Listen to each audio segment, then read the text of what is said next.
On May 8, 2025, something wild went down on the icy tarmac of Moscow's Vnukovo airport.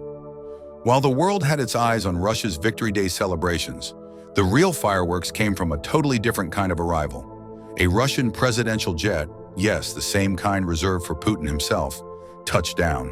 But it wasn't carrying a Russian leader. It was carrying Captain Ibrahim TRAORE, the 36-year-old president of Burkina Faso. No fancy suit, no grand entourage, no apologies. He stepped off that plane in full military gear, red beret locked in place, sidearm on his hip, face calm and focused. This wasn't just a state visit, it was a statement. Traore didn't walk onto Russian soil as someone asking for permission. He walked in like a man who knows he belongs at the table, not because he was invited, but because he earned it. And here's the twist. Russia didn't just welcome him, they sent for him. They dispatched one of their elite Ilyushin Il-96 presidential aircraft to fly him in personally. That move, it hit like a geopolitical thunderclap. The big question echoing from Paris to Washington was, why him? Why now? What just happened in Moscow? When Traore landed, this wasn't your usual red carpet, limo convoy, suit and tie diplomacy. It was intentional, it was calculated, it was loud without saying a word. This wasn't an African president arriving in a commercial plane wrapped in national flags. This was an African military leader, flown in by Russia's top-tier presidential fleet, military transport for a military ally. The message? Clear as day. This isn't charity, this is alliance. Then came the image that broke the internet. Traore, combat ready, walking down those plane steps like he was entering a battlefield. Not a press conference. Gun visible, uniform tight, eyes forward.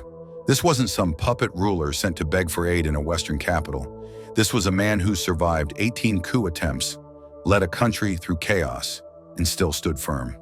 The suit-wearing crowd of presidents and diplomats looked polished. But Traore, he looked real.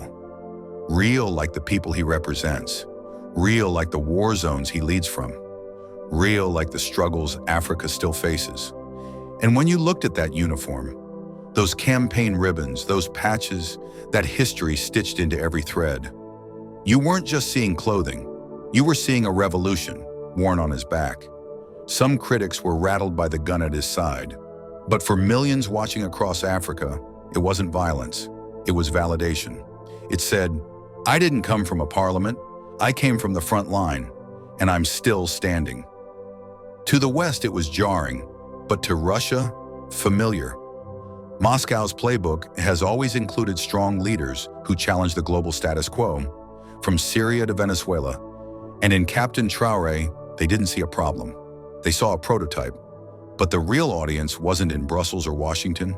It was back home, in Dakar, Lagos, Nairobi, Bamako.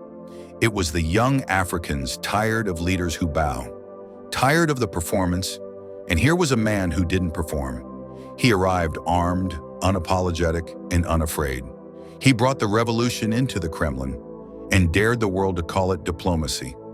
And just when you thought that image was powerful enough, Traore took it off the stage and straight to the people.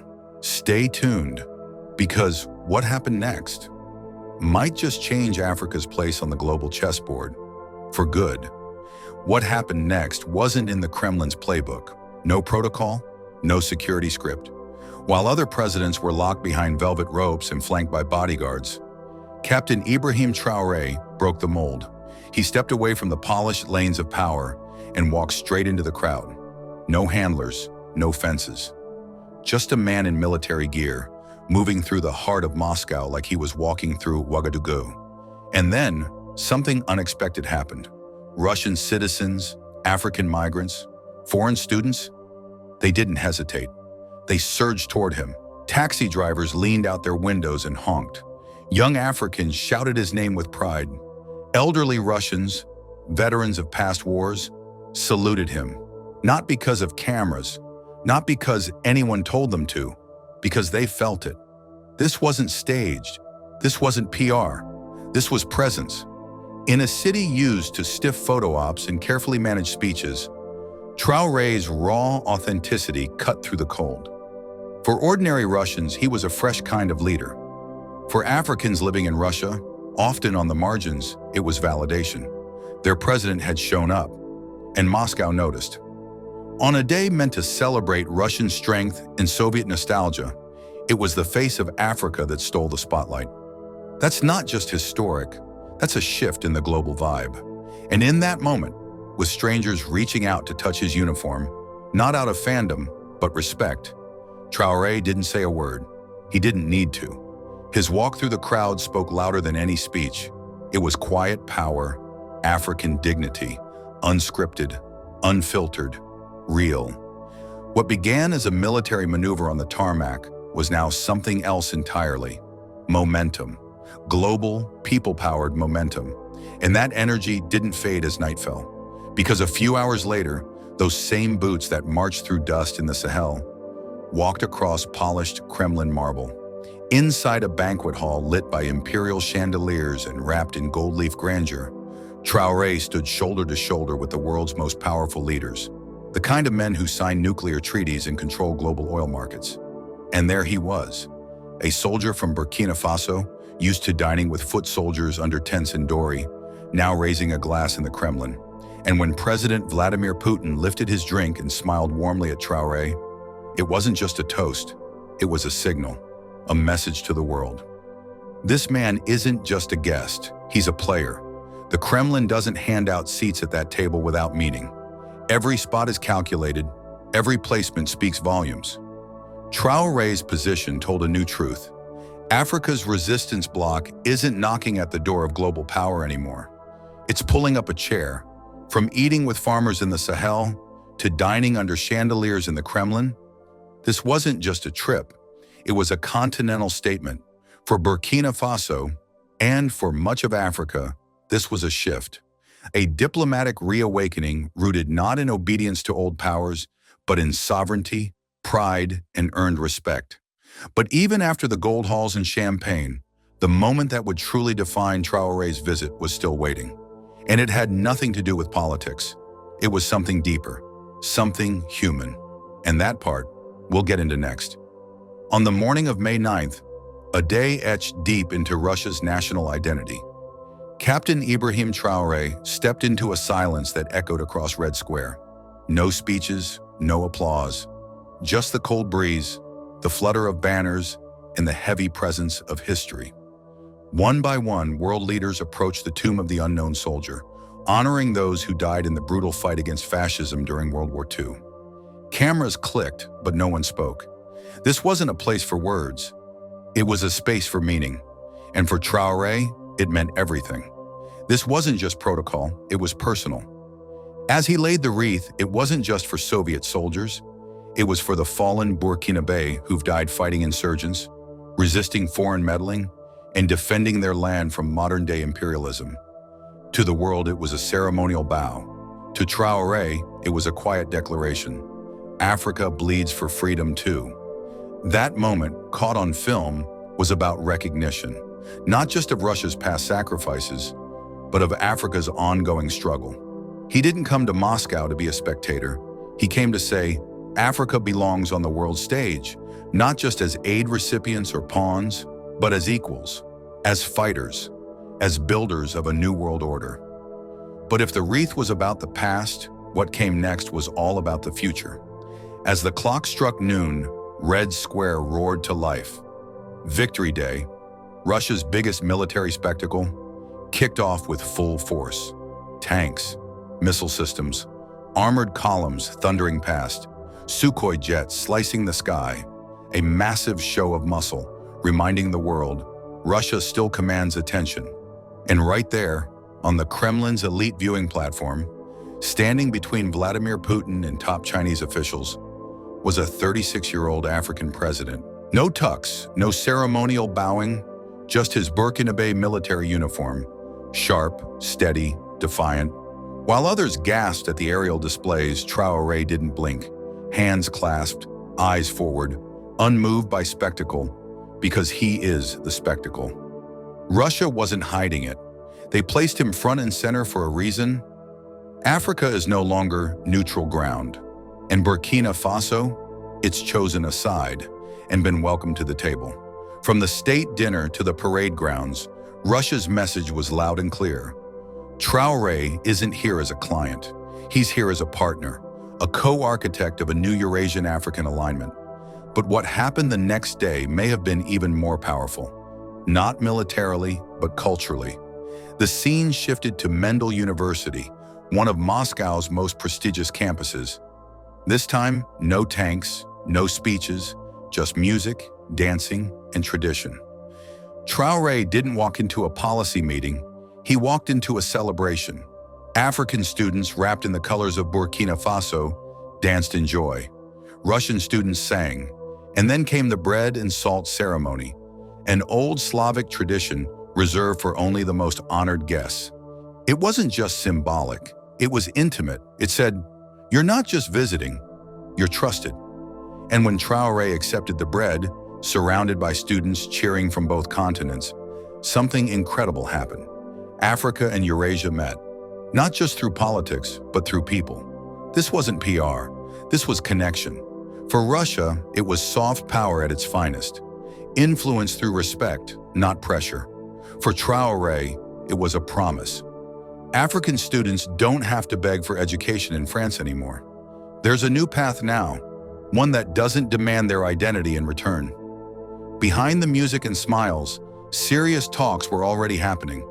But what lingered in the hearts of those present wasn't just strategy, it was hope. Because what this visit really showed is that Africa's future doesn't have to come dressed in Western suits, filtered through colonial handbooks, or dependent on IMF conditions. It can wear a uniform, it can walk among the people, and it can sit at the world's most powerful tables, with dignity intact. By May 10th, the handshakes were over. The cameras had clicked, the parades had passed. Now it was time to get down to business. Captain Ibrahim TRAORE stepped into the Kremlin's secure negotiation rooms, flanked by his aides and greeted by senior Russian officials. The smiles were still there, but make no mistake, the energy shifted. This wasn't about pageantry anymore. It was about power. And behind those closed doors, the real reason for the visit. Sources close to the talks confirmed what many had suspected all along. This wasn't a ceremonial tour. It was a military alignment in motion. Training programs, arms support, officer exchanges, strategic cooperation, all on the table. All very real. And let's be clear, this wasn't some last-minute flirtation. Russia's Deputy Defense Minister, Yunusbek Yevkarov, had already visited Ouagadougou back in 2023, a visit Western media barely noticed. But that quiet trip laid the groundwork for what now looked like a full-blown security pact. Inside those Kremlin walls, Traore wasn't pleading for help. He was negotiating from strength. Requests for Burkinabe pilot training, Russian instructors embedded on African soil, joint intelligence operations, and the message was unmistakable. France is out. Russia is in. While official press releases played it vague, Russian media hinted at what they called a new dimension of cooperation. That's code for arms are already moving, plans are already in play, and not a single Western capital gave the green light. As Traore exited those meetings, the ripple effect shot across the Sahel. Something had shifted. The age of dependence was over. Burkina Faso wasn't asking permission anymore. It was calling its own shots. And while social media in Africa lit up with pride, the Western world started to panic. In Washington, the State Department scrambled to downplay the visit. In Paris, think tanks issued warnings of deep concern. Editorials started to sound the alarm. A strategic disaster for France. Africa is walking off the map and toward Moscow. But let's be real, it wasn't just Traore's handshake with Putin that scared them. It was the timing. Just months before, Burkina Faso had officially pulled out of ECOWAS, a Western-backed regional bloc long used to funnel influence and control. And in its place, the alliance of Sahel states, Burkina Faso, Mali, and Niger had formed a new security coalition, sovereign and self-directed. This wasn't just a policy tweak, it was a tectonic shift, one the West never saw coming. While Paris and Washington clung to their old playbook, military bases, sanctions, and soft power sermons, Russia had quietly stepped in, offering not just weapons and advisors, but something Africa rarely gets from the West: respect. No colonial lectures, no patronizing aid conditions, just deals, defense, dignity. So when Putin invited Traoré to Moscow, it wasn't just diplomacy. It was a signal, a pivot in global power dynamics, from military isolation to strategic relevance, from Western dependency to Eastern alliance. And for the West, this wasn't just a diplomatic loss, it was irrelevance in real time. But maybe the most powerful part of this trip wasn't what Putin gained, it was what Traoré became. On the Kremlin platform, he wasn't standing alone. To his left, Zimbabwe's Mnangagwa, a liberation veteran. To his right, Mahmoud Abbas, a long-standing voice against Western dominance in Palestine. Nearby, representatives from South Ossetia, Abkhazia, regions that challenge Western geopolitical lines. But front and center, Ibrahim TRAORE, a 36-year-old African captain, now transformed into something much larger, the face of a new Africa. Not just militant, not just revolutionary, but unapologetically sovereign. Forget the old narratives. This wasn't just a coup-born leader. This was a man helping redraw the global map. No longer a footnote in someone else's empire. Burkina Faso had become a capital of resistance, a live nerve in a growing network of nations who've had enough of being managed, lectured, and exploited. And the West, still spinning ECOWAS statements while history marched on without them. So here's the real question. Is it time for African leaders to stop flying to Paris and start flying to Moscow, like Traoré just did? If Russia treats Africa with respect and partnership, why keep begging the West? Drop your thoughts in the comments below. And don't forget, history is watching.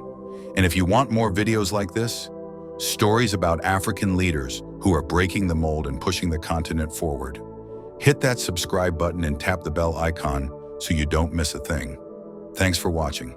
And until next time, stay sharp, stay aware, and stay with us.